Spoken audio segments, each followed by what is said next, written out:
Hari ini di saat ilmu sudah melalui proses transformasi yang begitu luas, sehingga referensi mudah didapatkan, kajian-kajian mudah untuk diikuti.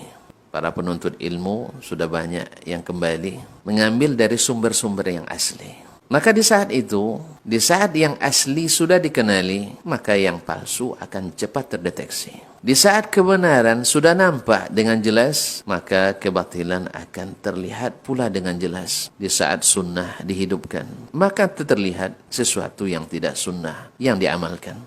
Ini sama dengan persis datangnya Islam pada waktu itu.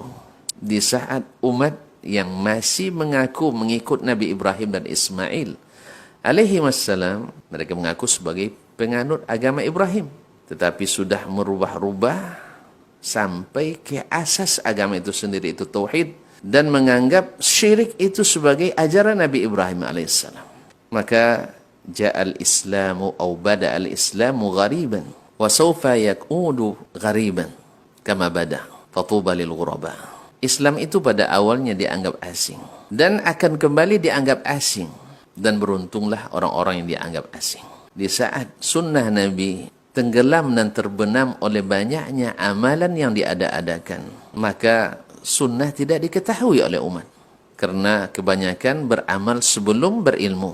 Lalu ketika ilmu sudah mulai nampak dan berkembang, maka terlihatlah ternyata ini bukan ajaran Nabi SAW. Maka dianggaplah sesuatu yang baru ini sebagai merusak, karena dia barang asing.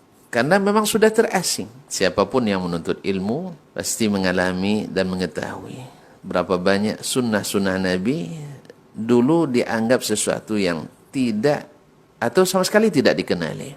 Ketika sunnah dinampakkan kembali, maka lawan-lawannya akan mengingkari. Dan sudah merupakan sunnatullah pada hamba-hambanya bahwa antara hak dan batil akan terjadi pergulatan.